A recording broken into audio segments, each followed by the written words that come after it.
All right. Top of the evening to everyone. This is episode 7 of El Jefe and the Pope. Was it something we said? And I'd like to welcome my co host, the Pope. Good evening. All right. So we got a wide range of topics to discuss today. We'll start off with topic 1, which is prom season. We just wanted to do a little dialogue of when Kevin and I went to our proms and what we see with proms today. Second topic, we're going to talk about the both the NBA finals and the Stanley Cup finals and NHL, give some predictions. Third topic, we're going to talk about the Detroit Grand Prix. They're wrapped up today. We're going to look at the current layout, discuss the race, and then talk about some potential changes to the race as far as location. And then the Pope's going to wrap us up with his message, his jam of the week, and then his message for all to hear. So with that, I'll kick us off. But real quick, I want to mention that this is the heavenly birthday of Mr. Cliff Booker Sr., my father-in-law, Kim's father. And I want to devote this show to Cliff. He was always kind to me, and his presence has been missed. So this show is in his honor. All right. So with that, let's kick it off. Prom season. I'm going to pull up. Well, before I share this, what the proms of today look like, let's do a little reminiscing of how proms were when back in 1982, for you and me. So I'll let you start us off. Well, back in 1982, I guess time for you and me, I guess because I didn't go the next year, so I didn't even go to my senior prom. But even then, what you do, you had some people who would have a car rental or something. Mostly, hey, you got you a tux. You went by whose ever the girl's house was. Y'all took pictures and that stuff, and then you went to the prom, and the prom was the main event of the evening. So it was pretty much just that simple. Well, it's changed a little bit. It's definitely changed a little bit. I went to my prom with Drea McReynolds, who I'm still friends with today. I went to another prom in 1983 with Maria. You remember her as well as, the rest of our little circle. But for both proms, man, it wasn't nothing extravagant. I remember, borrowing my aunt's car, and, it wasn't no Bentley or no Corvette, filled with money or no horse-drawn carriage, simple proms. And it was, I think the pictures we were using was the big wicker chair. Yeah, With you always us. had that wicked chair in all the pictures. Yeah, I Back in the remember. day, I remember. everybody had a picture of that goddamn wicked chair.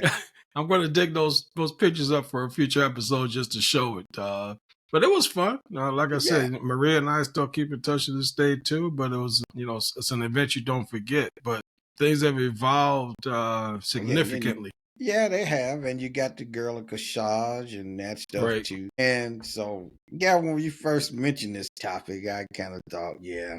But then, I must say that I'm kind of part of, once I went back and I looked at Kai's prom season, Mm-hmm. not as extravagant because let's see, because like you say, one lady they was like spending at least K for these send offs, and now the send off is the biggest thing going on. The prom just seems kind of secondary. Really, it is. It just seems kind of secondary that you just kind of go there and stuff there in there too. But like you say, Corvettes, Bentleys, custom dresses, red bottom shoes, private venues, helicopters, champagne's toast, G wagons. I mean, you got these things kind of going all over the top. And then, too, with some of them at the school, you always got some idiot because at Oh one yeah. kind of send off, somebody done shot off 20 rounds. Or Martin Luther Behind, King High yesterday, yeah, or Martin Luther was it King Friday? High. Yeah. So you get that, there too.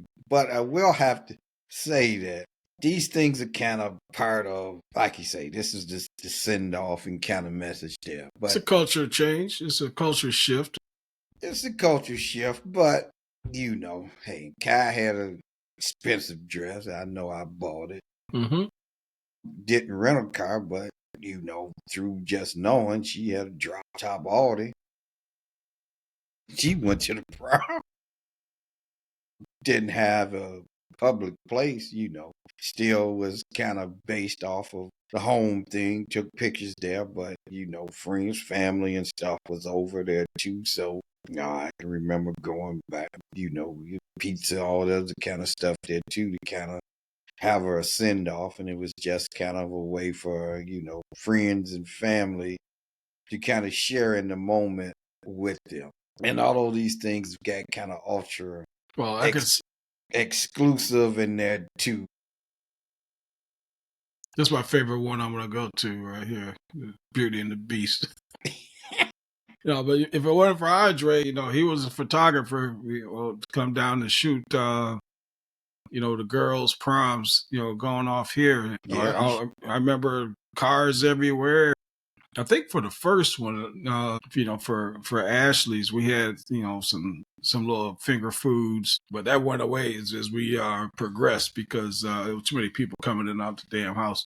But I think we still got some dresses upstairs. I know Twinkle may have got one dress, so she was interested in one of the kids' dress for her daughter. But I got at least two of them upstairs. I know the minute I get rid of it, I'm gonna be the worst person in the world. So I'm just leaving them there. They've been to the cleaners and they have plastics. Maybe a little princess in Houston, Isabella, could wear her mama's prom dress in 16 years. Yeah, Andre came, shot Kaz with the pictures and that stuff too. Yep. Yeah, but it's fun watching the prom send offs for the day, only because it's different. And like you said, for the that idiot, that jackass that was shooting and had them poor kids running in their dresses and nice tuxes because for whatever reason, I hope they catch his ass. They got him on films or on cameras. Yeah, they know who he is. They trying to find him. Yeah, but I am definitely not mad at the kids today. Enjoy it, have fun. Just to the parents, just spend within your means. That's the go big too thing. far overboard. And also, and all the stuff I kind of read too, it just seemed like kids was on the ball. The one mom said, "Hey, you get this in there too. Yep, we'll get you the good send off," and that she did her part, got accepted to several colleges and that stuff there too, and was kind of on the ball. So it's kind of like a rite of passage. And some of these things, when you look at them, they're extravagant in there too, but they express creativity in them as well. Because, Agreed. like you say, we got the Beauty and the Beast theme. We got this kind of going there too. So it's just some of us is just being, like you say, a rite of passage, to the next phase.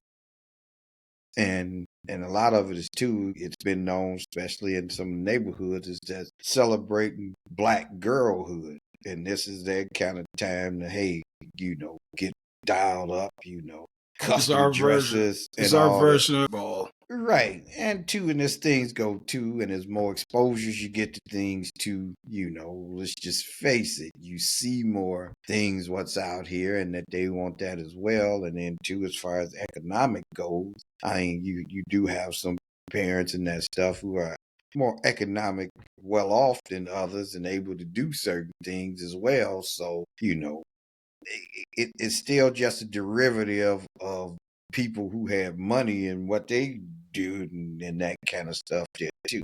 So the point you made is do it within your means. If you know it's coming, hey, you kind of save up to it and you just enjoy the moment. Because sometimes, like we say, we talk about people we know of our age who pass, but not everybody makes it. So it's unfortunate, but parents lose kids all the time, and for some of these, this might be their shining moment. So, well, I don't think there's any kids old enough on my block. I'm definitely gonna, if it was and when it is, I'm definitely gonna be standing outside watching them, man, because it was a fun moment.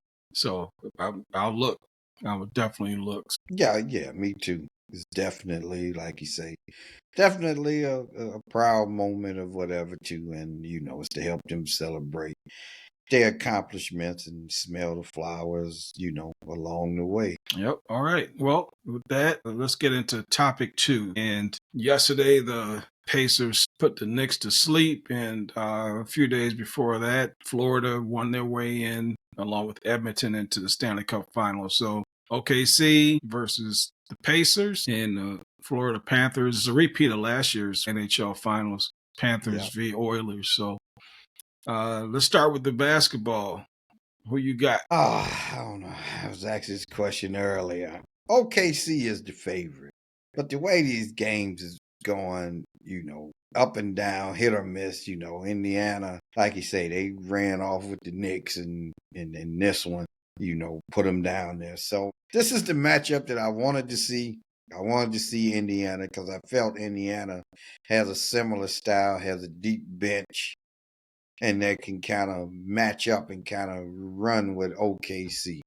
But I'm gonna go with OKC. I'm gonna pick the favorite and go with OKC. All right.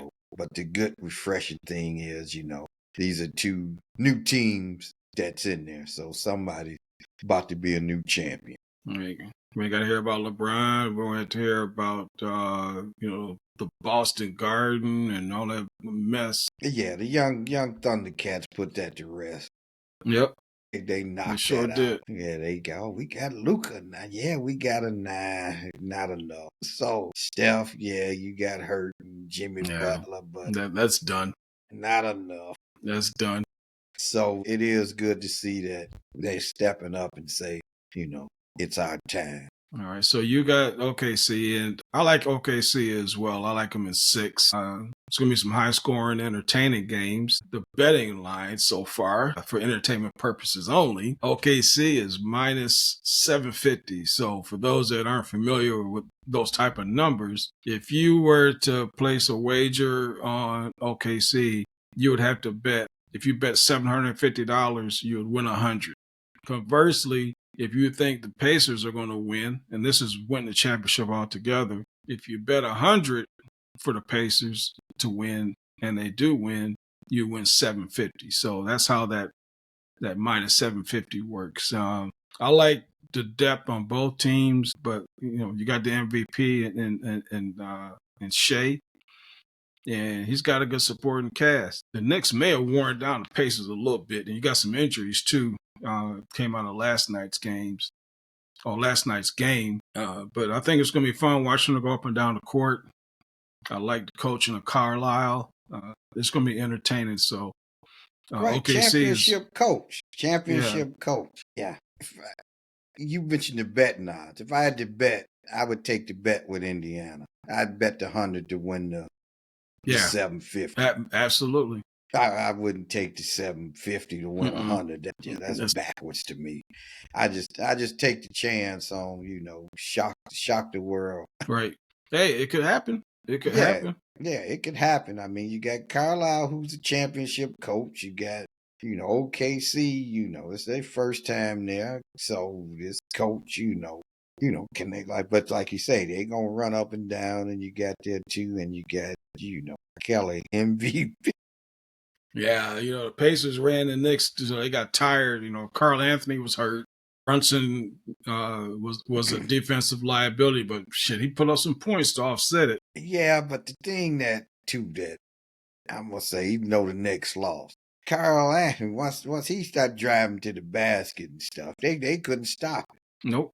So if OKC take a picture of that, and start coming down hard through the middle, he was taking Miles Turner. He was taking everybody and going down in there and scoring. So besides Shea and maybe Jalen Williams, those might be the only two that could. Well, Hartenstein, those 3 could do that. But Chet, he ain't driving over nobody. They're going to break Chet ass in half. He try to do the Carl Anthony move. I like Chet's game. I remember watching him in high school. Yeah. Thursday night's game 1. Yep, that'll be game 1. Let's talk about one. I'm just going with my man. And he didn't win last year, and he might not win this year. But I like Connor McDavid. I want to see Connor McDavid give. Plus, this would be the cup back to Canada. It ain't been to Canada in a while. Shout out to our Maple Leaf fans in Toronto, the Bakers and Michelle and everyone else there holding hope out for the Maple Leafs. They had better hope than we did for the Red Wings. So. Yeah, at least they got to the playoffs. You're right. Exactly. So, but Florida's strong. I mean, Florida's a good team. Florida took them last year, so let's see what they can do differently and try to bring it home for Edmonton this year. But I would say from last year's performance, I would still say Florida is the favorite. But yeah, I like Edmonton. So well, it's funny you say that because actually Edmonton is favored to win, but not as much as how OKC is favored to win. They're only favorite. It's minus 110, which is basically a toss-up, between the two teams. They have home ice advantage. They got, as you mentioned, number 97. I got to get his jersey too, man. I can't find one that's real that won't rip when I put it on. But I got to find me a 97 Oilers jersey for Connor. But it's going to be entertaining. Florida's physical, but I think Edmonton could give it back, and I like Edmonton at 6. And that series starts Wednesday night. So we're going to have alternating nights of hockey and basketball finals. You got the 6 prediction on both of them. Okay. Yep. Yes, I do. We'll see. We'll see. And then after that, man, we got to look forward to NFL training camp. So I know that'll be a topic coming up in July. Yeah. But it's going to be a little dead spot. But the Tigers got the best record in baseball. Well, we got Tigers. So Tigers keep winning. We talk about the Tigers. Yep. And just baseball, period, because there's still a lot of tight races there. Yep. And all of the different things. I mean, we may be up by more if we were in a different division, but no, the division ain't, the division, you got teams that are, I think you got one division that may be kind of a little bit runaway, but I think the other 3, you got tight races, Well, it ain't the Dodgers. The Dodgers are a tight race. Yep. I think the Mets may be pulling away. Tigers, they're up 6. So they got one of the bigger leads within the division. Minnesota keep winning. Correa's back, but I'm looking forward to that first time they play. So we'll see what happens. All right, let's go into topic number 3. The Grand Prix ran today. Actually, it's been a whole weekend full of events. I know you, Steve, Sam, and Andre went down there to Free Pre-Day Friday. But a lot of events over the weekend, culminating in today's race where what's his last name here? Kyle Kirkwood. No, Kyle Kirkwood was the winner. So, people complained, the drivers were complaining about the bumpy track. That's the streets of Detroit. Lucky they hit a pothole. Yeah, they did cover up the pothole. It kind of slowed. It's 1.7 miles, has 9 turns. You look at the top speed is up about 150. So we're not talking about Monte Carlo or when it was on Belle Island, you was hitting speeds close to 165, between 165 and 170. You want to pull up the layout to show people what we're talking about? Yeah, I'll pull up the layout here, but still just nice. Yeah, I just like the sound of the nothing like it, loud as hell. Everything else, yeah, you be coming around, and that just noise, just excitement. And like you say, in Free Day, you get to walk around. So it was sponsored, with the Chevrolet Grand Prix, sponsored with Lear in there too. So when you go down there, you had the Chevrolets and they had, the Corvettes, they had their lineup of cars and trucks and stuff to show that was there. Saw a lot of different people playing and stuff there too. So you can see my screen here. You can see what the layout is of where the track was, how the track is now. Because it kind of went from, say, Rivard was where it closed going down Jefferson and back around. So one thing I mentioned some of the drivers complaining about the bumpy roads or the street surfaces. I think if the city could work on maybe do it a month before the race or 2 weeks before the race, however much time it takes for that to settle, I think it may be worth, if it stays where it's currently at, paving the entire layout, because I think it's not an advantage to any driver unless they got better shock absorbers. but you may get a little bit more speed, a little bit more passing if the street surfaces were something the drivers could have some confidence in. But what I like this year, what they opened up some of these rooftop vantage points, and looking at them on the news, makes me want to say I want to go down there to watch it from that vantage point next year because the weather was perfect for it. Yeah, weather was perfect. Like you say, wasn't too hot, wasn't too cold, was there too. And again, too, the tickets for the rooftop, I'm gonna say they wasn't that much. But you could get a 3-day pass, and I didn't feel it was obnoxious pricing for them. And then you could go to all the different rooftops and watch the race, and it was a 3-day pass for like Friday, Saturday, and Sunday that you could go down there and see the race. You know what else was nice about it?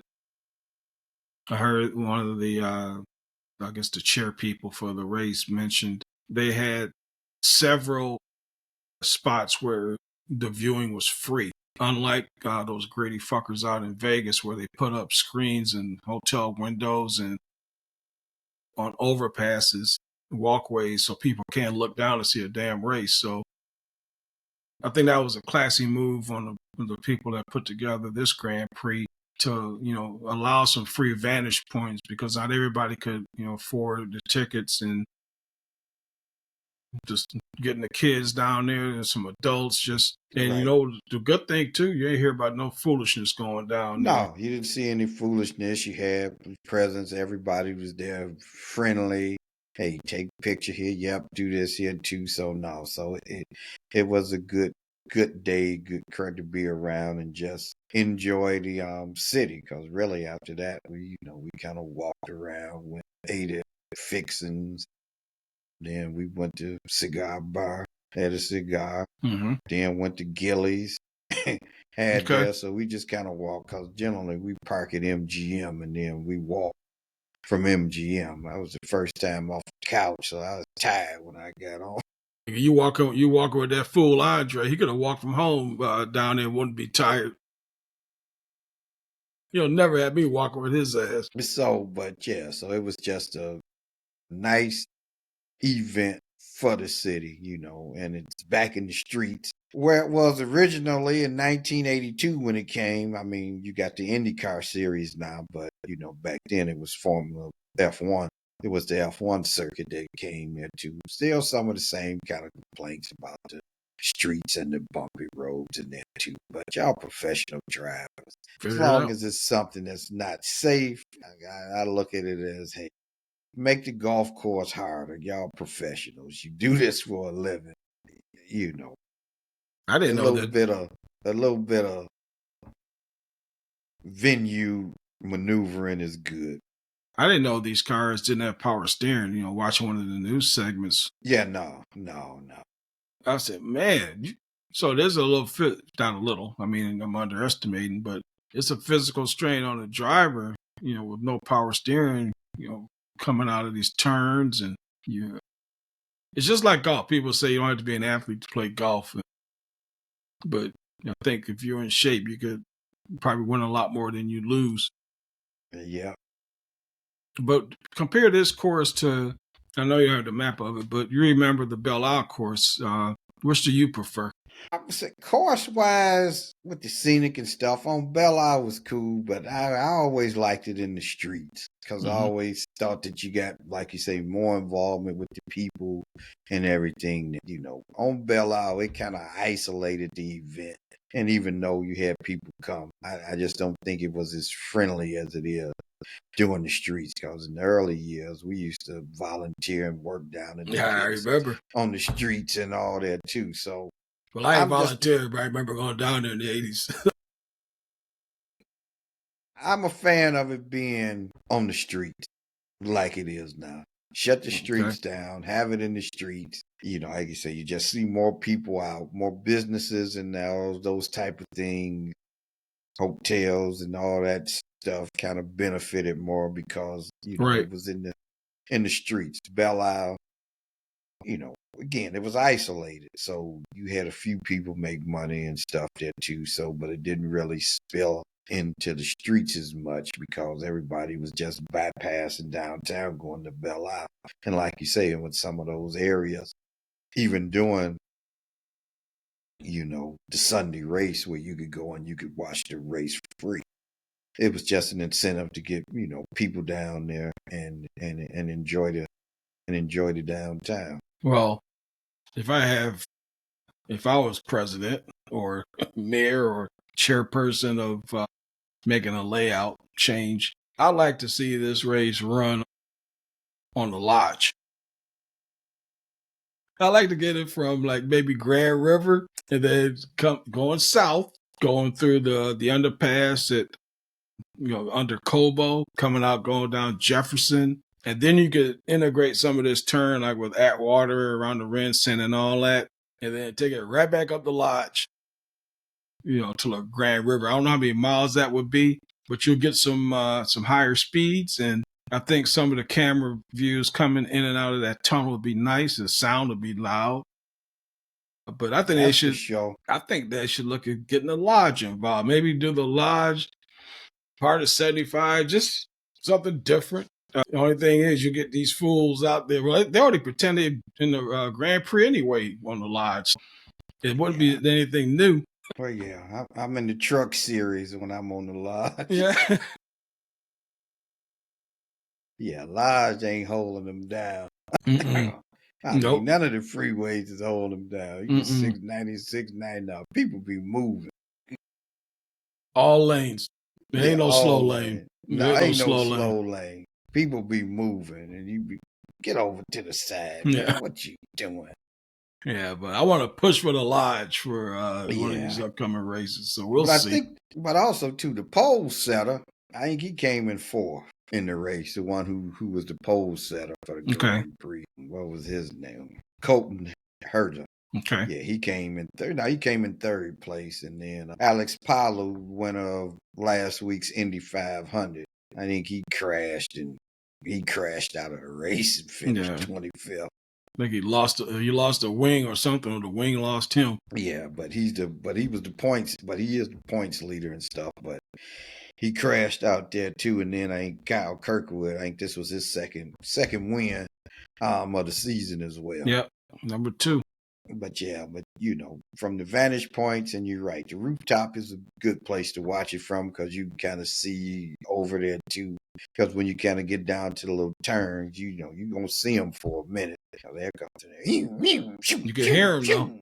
Yeah, you hear them, and then you'll see a flash. Yeah, that's exciting, man. Yeah, just all that noise and excitement stuff. Yeah, I do like the race day. All right, well, look forward to next year, see what changes come, and like I said, they can resurface some of that road, will help shut some of these drivers up. But like you said, we said last week, score more points, stop bitching. That's right. Drive a little better. Drive a little more strategic. That's right. Don't knock your wing off. Yeah, that's right. All right. Well, we got 2 segments left, and you're up for both of them, my brother, starting with the jam of the week, and then you can take us right into our message. All right. The theme from when you dedicated this to your father-in-law is kind of the same. It's give people their flowers while they're here. So even with the prom send-offs, that's kind of the same thing too. Had a person to work with for a good while and knew he passed away last week. Also, too, I try to make it to what is called like the geezer luncheons, but kind of I'm gonna say my first mentor, but one of the mentors during the program, Lloyd Rogers, he puts this on. So I try to go to see those, used to work with, helped out everything there too, and everybody's getting kind of older, and like through emails and stuff, there are some of the older people, some of them passed. One person, it was his 90th birthday. Tuesday was there to celebrate. So you got people from Fisher Body, Turnstead, that are there. And then, all of them, Lloyd, I have a lot of association, and just some of them people I used to work for as well. Dave Lee, because he was my EIC. Al Billis, which he was the head of that. Al Billis was there? Yep, Billis was there. Then you get some of the younger ones like me, where I probably was the youngest one there, but one of the young ones there. But um, you got Frank Arabia, he was there. Garmin was there. Okay, so good guys. John worked at the shop. I can't think of his last name, but one who made the shopping cart buggy, the go-kart buggy over at the shop at in the annex. I can't remember yesterday, so I ain't gonna remember. Yeah, so he was there, and then just some other people, kind of work with and stuff that was there too, and some of the wives and that stuff. So they do it twice a year. One in May, and I think the other one's in October. Okay. And where they just kind of, come together, have lunch and stuff there too, and there too. So that's just kind of like you say, part of this message is there too, and part of going because again, like you say, that Tuesdays, Thursdays, I'm up in Lansing for work. So it was attached to the holiday, so I had the Tuesday off, and I'm like, yep, I'm gonna take Tuesday off, go and just stay there. So Linda Lynch, she was there. Got a chance to talk to her for She a been little traveling. bit. Yeah, she's the traveler. Yeah, so it's just about giving the people their flowers when they was here, and don't be holding stuff back. Say what you got to say, and keep things going, because life is short. Like I was saying earlier about some of these prom send-offs, things happen, and this could be the only thing that they experience. So something may happen to you and you don't see it, but this is a memory and stuff that you make.